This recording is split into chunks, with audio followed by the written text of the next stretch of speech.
बहुत साल पहले एगो गांव में रेखा और महेश नाम के पति पत्नी रहत रहले। घर में काफी खुशहाली रहल। एक रात दोनों खाना खाए के बाद सुत्ते जात रहले, तब बे दरवाजा पे केहू दस्तक देहलस। ए वक्त के आ गइल। रुका, हम देखा तानी। महेश जाकर दरवाजा खोललस और बाहर आइल। दरवाजा के बाहर चादर ओढ़े एगो व्यक्ति खड़ा रहल। भूख लागल बा, खाना दे दा। अरे ई कौनो वक्त था भीख मांगे के? कल सुबह यहाँ चला जा यहाँ से। वो व्यक्ति अपन हाथ चादर के बाहर निकाल के ओकर सामने फैलौलस। वो हाथ बिल्कुल सड़ चुकल रहल। आज तक केहू हमरा के खाली हाथ ना भेजलस। महेश वो हाथ देख के बहुत डर गइल और अंदर जाके दरवाजा बंद कर लेलस। का भइल आपके? के रहे बाहर? शायद वो वही भिखारी चुड़ैल रहल जेकर बारे में कल तू बात करत रहलू। आप ओकरा के खाना देहनी की ना? ना, हम तो बहुत डर गइल रहनी। हे भगवान, ई आप का कर देहनी? अगर गांव में कौनो भी उ चुड़ैल के भीख देवे से इनकार करेला तो उ ओकर पूरा घर के खुद के तरह भिखारी बना देवेली।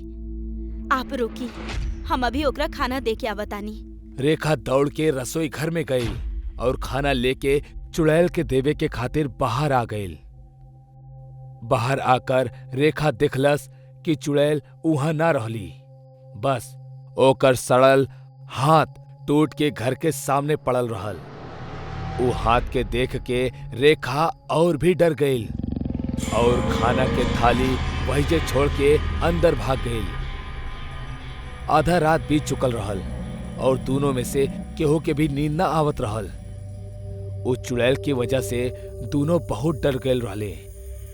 थोड़ा देर में दोनों के आंख लग गई। घर के चारों तरफ एगो भयानक सा शांति फैल गई। उतने में केहू दरवाजा खटखटौलस। दोनों की नींद खुल गई और दोनों ही दरवाजा की तरफ गए। दरवाजा खुलल रहल। दोनों धीरे से घर के बाहर अइले, पर बाहर केहू भी न रहल।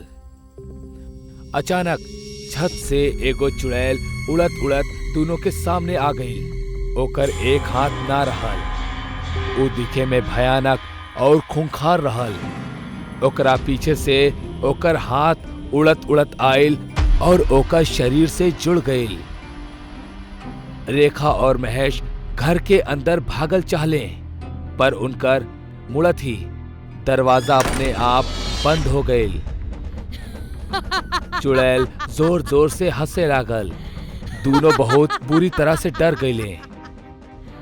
तो हमरा के भीख ना दे के बहुत बड़ा गलती कैले बाड़ा। अब तो लोग भी हमरा तरह बेघर होके सारा जिंदगी भीख मंगबा।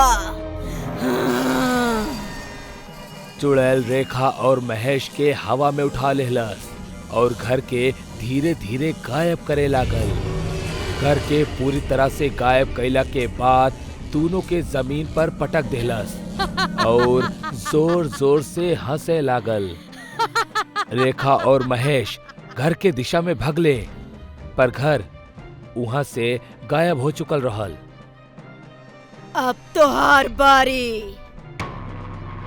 चुड़ैल उ दोनों के पास आवे लागल। उ दोनों भी यहाँ वहाँ भागे लगले। चुड़ैल रेखा के पकड़ लेहलस और ओकर शरीर पे अपन हाथ फेरे लागल। रेखा जोर जोर से रोवत रहली। कुछ देर बाद रेखा के चेहरा वो चुड़ैल के तरह भयानक दिखे लागल और पूरा शरीर धीरे धीरे सड़े लागल। आखिर में रेखा के रोअब बंद हो गई और वो मर गई। रेखा के मारे के बाद चुड़ैल महेश के ढूंढे लागल, पर ओकरा महेश कहीं भी ना दिखाई देलस। वो भाग गई। इस सोच के चुड़ैल वहां से चल गई। रेखा जौन की बाहर से पूरा तरह से चुड़ैल बन चुकल रहली, वही जे मरल पड़ल रहली। थोड़ी देर बाद महेश दौड़त दौड़त रेखा के पास आए और एकदम से डर गई। महेश रेखा के उठौलस और पूछलस, रेखा, ई तोहरा के का हो गई? रेखा एकदम से आंख खोलस और उ देख के महेश और भी ज्यादा डर गई। रेखा के आंख पूरा तरह से लाल रहल और चेहरा सफेद पड़ चुकल रहल। महेश रेखा के छोड़ के दूर हो गई। रेखा उठ खड़ल भइल और अपना आसपास देखे लागल। ओकरा महेश दिखाई देलस। रेखा के नजर ओकरा पर पड़त ही महेश डर गईल। वो महेश के देख के मुस्कुरौलस और ओकरा मारे के खातिर ओकरा पास आवे लागल। रेखा के ऐसे आवत देख महेश डर के मारे पीछे जाए लागल और पत्थर के ठोकर लग के नीचे गिर गईल। रेखा ओकर नजदीक आके ओकर गला दबावे लगलस। थोड़ी ही देर में महेश के जान निकल गई। रेखा महेश के मरला के बाद एगो घर के ओर गई और ऊ दरवाजा खटखटौलस। एगो औरत दरवाजा खोललस। रेखा अपन हाथ फैलौलस और कहलस, भूख लागल बा, खाना दा। औरत घबरा के अंदर चल गई और दरवाजा बंद कर दिलस। रेखा जोर जोर से चिल्लाए लागल। ओकर आवाज पूरा गांव के डरावत रहा। मनीष सरकारी नौकरी करेला।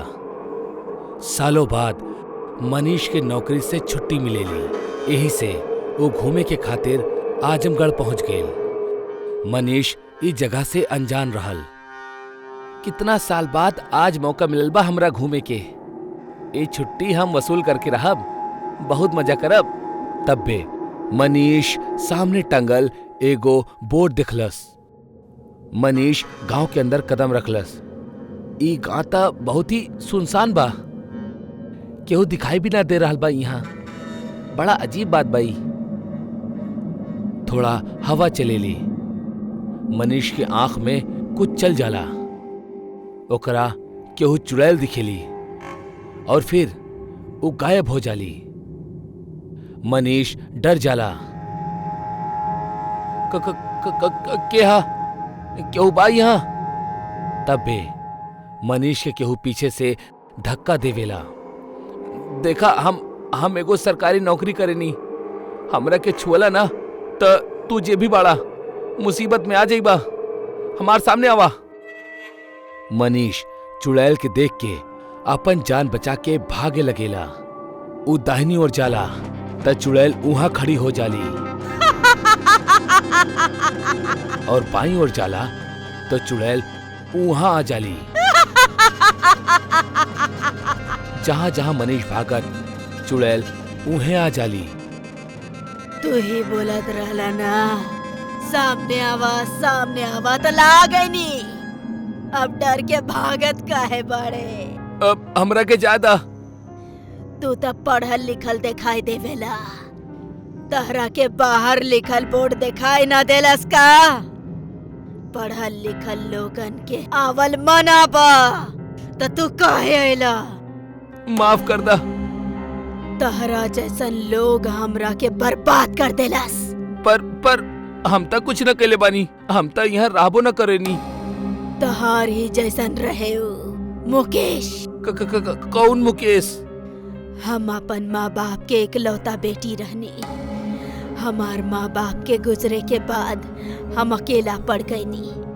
हमरा पास सब कुछ रहे, बड़ा हवेली, बहुत सारा नौकर चाकर, बहुत सारा पैसा, सोना चांदी, सब कुछ। बस एक के कमी रहे, हम अनपढ़ रहनी।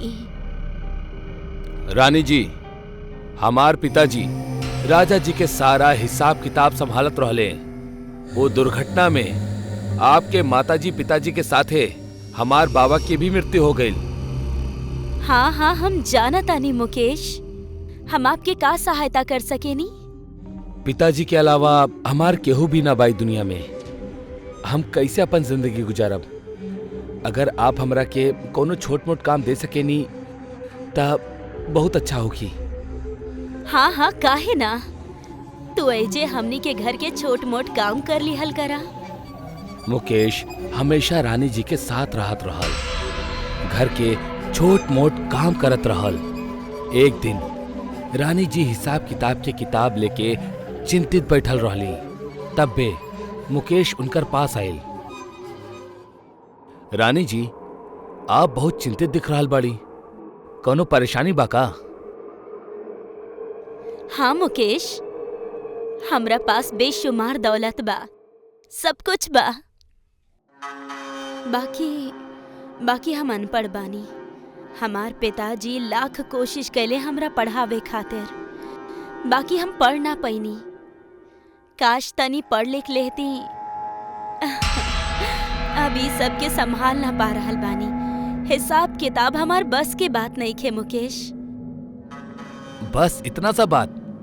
रानी जी, हमार पिताजी आपके पिताजी के हिसाब संभालत रहले, और अगर आपके हमरा पे विश्वास बा तो हम आपके एक काम अवश्य कर सकेनी। तू तो हमार उलझनी सुलझा देला मुकेश। हमरा तहरा पर पूरा विश्वास बा। तो आज से ही किताबन के भार संभाला। जब से हमार जिंदगी में मुकेश आयल रहे, माना हमार चिंता दूर हो गई होके, और मुकेश हमेशा हमारा आस पास रहत रहे। हमरा ऊ पसंद भी आवे लागल रहे। रानी जी, ये कुछ कागज है, आपके अंगूठा चाहिए। हम कागज पढ़ दी? ना मुकेश, कौनो जरूरत नहीं है। हमरा तहरा पर यकीन बा। बोला, कहाँ अंगूठा लगावे के बा? हम मुकेश के हर बात मान लेत रहनी। जहाँ मुकेश अंगूठा लगावे के कहत रहे, हम लगा देत रहनी। हम तब मुकेश और अपन शादी के सपना तक संजोले रहनी। बाकी ओ दिन कुछ लोग अइले। हाँ। के बाड़ा तू लोग? तनी रुकी, ऐसे कैसे घुसल चलल जात बानी हमार हवेली में? के बानी? हम ये हवेली खरीदे आयल बानी। हवेली के मालिक हमरा के बुलौले बाड़े। का? ना, हम ये हवेली बेचली नहीं की, और हम ये हवेली के मालकिन बानी। अरे परी कागज पे ता मुकेश के नाम बा। मुकेश सब कुछ अपन नाम करवा लेलस, हमरा धोखा देलस और हमार सब कुछ छीन लेलस। मुकेश हवेली से धक्का मार के हमरा निकाल देलस। हम पुलिस के पास गईनी, कोर्ट भी गईनी। महलन में रहे वाली हम सड़कन पे आ गईनी, और ई हमरा के बर्दाश्त ना भइल। हम खुद अपन जान ले लेनी।